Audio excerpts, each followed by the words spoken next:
Okay, so we now move on to the topic of risk management, which for me and all professional traders is the holy grail of trading success. It's really, really important that we think about capital preservation first and then capital growth second.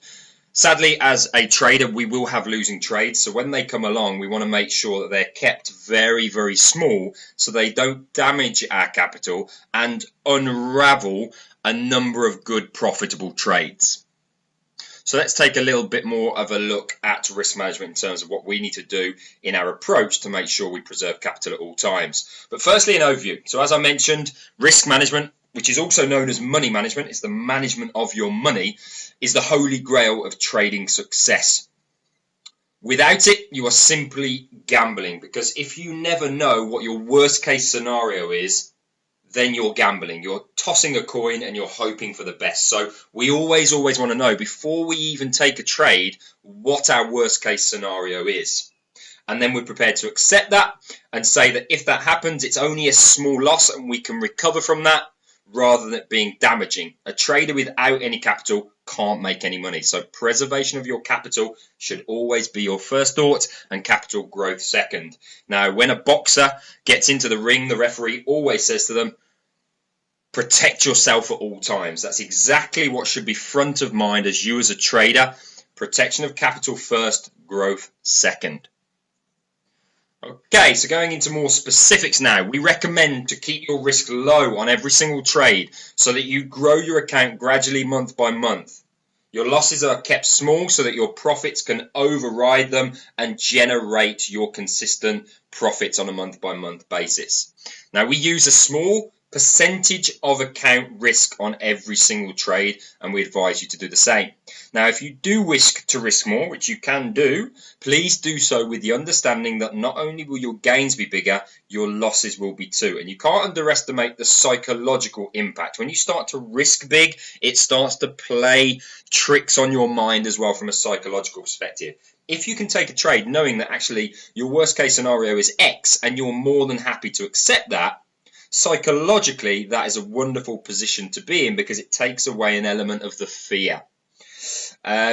Always start small, naturally, because when you first start to trade the news, it's going to be fresh, it's going to be new. So, of course, it's going to take a bit of time for you to master these skills. So start small with 1% risk per trade of your capital that you've funded your account with, and then as you grow your experience, you grow your results, and more importantly, you grow your confidence, then yes, we can absolutely look to risk a little bit more per trade, but never creep any higher than 3% risk per trade. That would be the top of the level. Again, main reason for that is a psychological one. Once you start to risk big, it starts to play tricks on your mind, which can cause you to then become very sporadic with your trading approach. We want to be as logical as possible, and the best way to be logical is when we're cool, calm and collected, which means that we're going into trades risking an amount which we are happy with.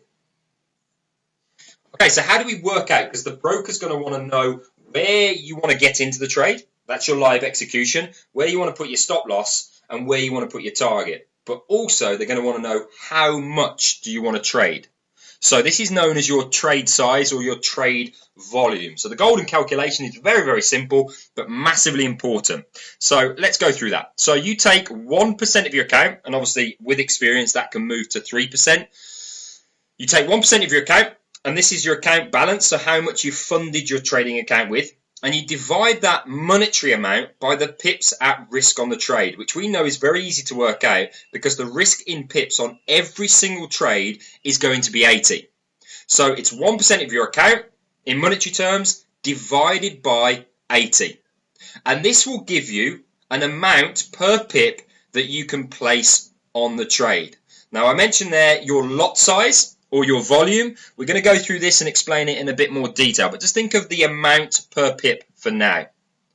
Let me show you an example. So you're a trader that has £10,000 in your trading account.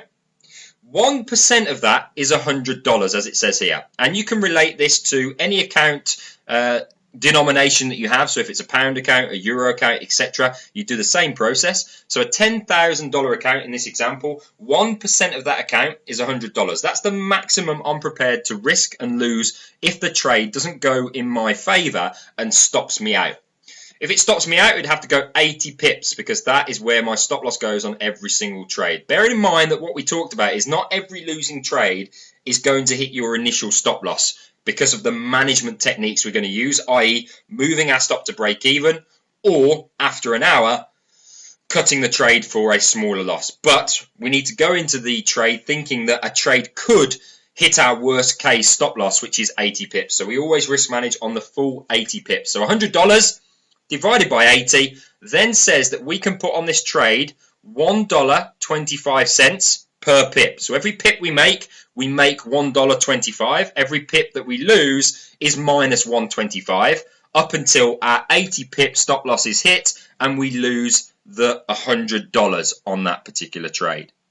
However, I've also mentioned here it's 0.12 lots per pip or 12,500 units equivalent. So this is what we're going to go through on the next slide to explain that, because in trading it's not as black and white as just the dollar amount per pip. They actually deal, professional trading institutions such as FX Pro deal in lots or units of volume, but we're going to explain that on the next slide. But it's a very simple calculation. However, you can't underestimate its importance. In terms of helping you with this, I'm going to show you an online calculator that's going to do the majority of the work for you and make your life a lot easier, but we'll come on to that in a second. Just to confirm that, so working out your trade size or volume, remember we use a fixed stop loss of 80 pips, meaning that we can use a fixed lot trade size or a fixed position size. So it's going to be the same position size every single trade. So remember that helps with your speed of execution, because you will know every single trade your position size is going to be the same, or you can at least work it out before you take the trade, so you're not spending 5 minutes working it out when the market's moving without you. We want to just get our position size sorted, and then as soon as we pull the trigger, we're into the trade. We're not having to worry about our risk management because that's already been done. And the reason why we do that, we have the same position size every single time. Remember I mentioned earlier that we expect to be pip positive at the end of the month, i.e. we've made more pips than we've given back, meaning that we're pip positive. So if we've made a positive amount of pips and it's the same amount per pip, i.e. $1 per pip, we will inevitably be making money at the same time. So when we make pips, we make money as a byproduct of that. Okay, so let me explain to you lots and volume, because depending on which platform you choose, whether you choose the MT4 or you choose the C Trader, this will determine whether you use lots or units or volume of currency. So let me explain. So in the professional trading industry, trading volume is done in lots. Let me explain the various lots. So you've got your standard lot, your micro lot, and your nano lot. So your standard lot, in terms of its denomination, would be 1.0. It's the equivalent of buying or selling 100,000 units of the base currency per trade, which in layman's terms is the equivalent of $10 per pip. So that's what it means in layman's terms. A micro lot is a tenth of the size, so it's 0.1, which is the equivalent of buying or selling 10,000 units of the base currency, which in layman's terms is roughly $1 per pip. And then finally, if you've got a small account, then you will use nano lots, which is a lot denomination of 0.01, a hundredth of the size of a standard lot, which is the equivalent of buying or selling 1,000 units of the base currency, which is roughly 0.10 per pip. The beautiful thing about this means that you don't need a huge amount in your trading account to get started, because you can take trades which are nano lots or position sizes in nano lots, which is the equivalent of 10 cents per pip, or if you're in the UK, the equivalent would be 6p per pip. So you can trade with very, very small quantities as a new trader as you get used to trading the news. And then obviously you can build up your size as you grow with confidence, experience, and results. So as you see here, just to confirm that, one standard lot, you would be buying or selling 100,000 units of the base currency per trade. A 0.1 standard lot, which is a micro lot, would be buying or selling 10,000 units base currency, And then finally, your nanolots, which is your smallest position size, you'll be buying or selling 1,000 units of the base currency per trade, which the equivalence per pip in monetary terms is $10 per pip for a standard lot, $1 for micro lots, and 0.10 for nanolots. And you can use multiples of these. So you can use 2 standard lots, which would be $20 per pip, 3 standard lots, which would be $30 per pip, etc., etc. Now, I find this personally quite hard to understand and digest. So I'm going to give you a tool which does the legwork for you, and you're literally copying and pasting into your trade ticket when you're about to place the trade. So here it is, a quick cheat. You need to go to the following website, www.forex.com/position-size-calculator. Fill in all your details, as you can see here. So it's very easy to do. Firstly, you've got your account currency. You will put that in the currency that you've funded your account with. I've used dollars to keep in line with the example we went through earlier. The account size is how much you have in that account, so $10,000 in this particular example. The risk ratio is how much you want to risk of that account size. So we've put 1% of our account. And then the stop loss is always going to be 80 pips. Then you can select the currency pair that you are wanting to trade. In this example, euro dollar. When you then click on calculate, it will pre-populate these boxes underneath. So go through, put all your details in, click on calculate, and that will pre-populate the results. And this will give you a trade size. Let's go through the results and what they mean. So the box 1 is money in your currency that you have funded your account with. So in this example here, it's a dollar-based account. So it's saying that if this trade gets stopped out, it would be a loss of $100. So that's your sanity check. You always want to make sure that that amount there is the amount that you're prepared to risk. So in our example, we were prepared to risk $100. That confirms it. That backs up that everything's been calculated correctly. And then more importantly are these two elements down here.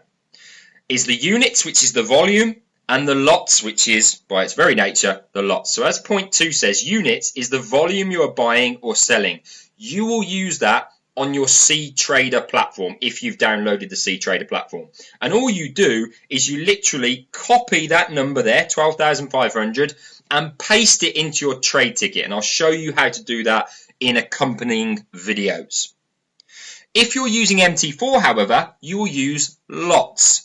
And again, we can do the same process of simply copying that 0.12, copying that and pasting it into our trade ticket. Again, I will show you how to do that in the accompanying videos, as well as bringing up the position size calculator and talking you through that process. But it's a wonderful tool. Again, another free tool that you can take advantage of to make sure that your position size and your risk management is spot on every single time. And you will do this before you place the trade, and then you will input into your trade ticket. So then all you're waiting to do is listen into the news, make sure that your trade plan comes together, and then you are clicking the button. You're going into the trade that you want to go into for the position size you want to trade at. And as it says there, it's doing the hard work for you, this calculator. It sanity checks your own calculation. Remember that top box there is your sanity check. Do I want to risk $100? Yes, that's what I'm prepared to risk. Great. If it's a different number, then obviously you've done something incorrect and you just need to change your numbers. And as it says there, please view the video to see it in action, to bring you up to speed and have a play around with it, get used to it, get comfortable with it. But like all of the resources I've given you throughout this course, they're cost effective and they're very, very efficient in helping you become the most proficient trader possible trading the news. Okay, so just to bring it all together, to summarize, keep your risk small on every single trade. We suggest no more than 1 to 3% per trade. Remember, that will be based on your experience, your confidence, and your results. We always want to preserve capital first, think about growth second. Slow and steady wins the race. You will be amazed at how much profit you can generate over 6, 12, 18, 24 months. But if you don't risk manage and you blow up on one trade, it's all over. Take a slow and steady approach and you will make some fantastic returns over time. Use the online calculator to help work it out. I know it can become a little bit complicated when you think about lots and volume, but essentially that calculator makes your life easy. It does the legwork for you, and then you can simply copy and paste it into your trade ticket. Once you've obtained that information, it's very, very easy to pop it into your trade ticket. Remember, speed of execution is really, really important. I'll keep drumming on about that. So you want to have your trade size worked out in advance. You don't want to be doing it afterwards because you're going to miss out on time and profit. And to bring it all together and to bring it all to life for you, there are videos within the curriculum demonstrating live how to work out your trade size and how to input it into your trade ticket so you become absolutely comfortable with that. But do not underestimate the power of risk management. It is the holy grail to long-term success. Keep your losses small, make your winners as big as possible, and over time your profit will outrun your losses.